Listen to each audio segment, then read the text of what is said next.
cities is ozone, the very stuff we're trying to preserve and replace in the upper atmosphere. Well, up there, it's okay, because it protects us from the harmful ultraviolet radiation that falls on us from the sun. Down here, we don't need it, because it causes serious respiratory problems, and also it destroys crops, plants, and trees. But now there's been a new breakthrough in smog measurement and control. It's an Australian invention called AirTrack, which is powerful enough to locate illegal sources of pollution and could play a major role in reducing levels of photochemical smog in cities around the world.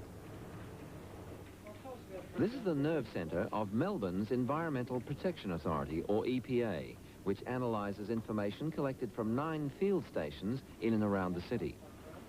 One of the laboratory's main tasks is to develop mathematical computer models of smog formation as a method of smog forecasting. But it's been a laborious and time-consuming process.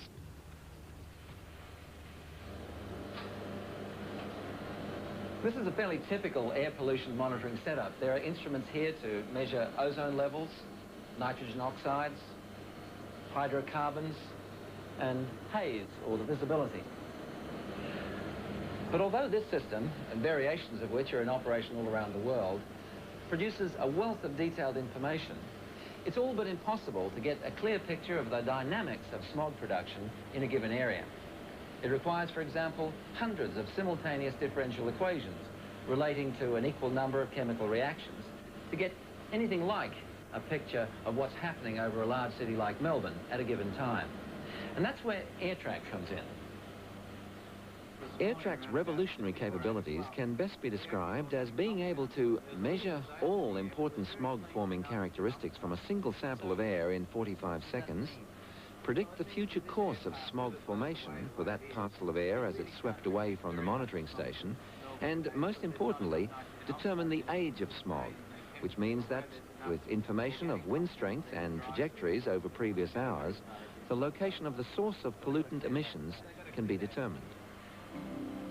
To produce smog, you need 3 things: hydrocarbon vapors, which come from motor vehicle exhausts, nitrogen oxides, which come from motor vehicles too, but also from big furnaces, factories and refineries, and sunlight.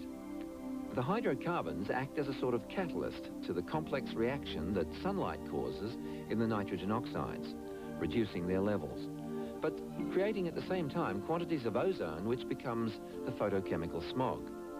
If the nitrogen oxides are used up, or the sunlight stops, then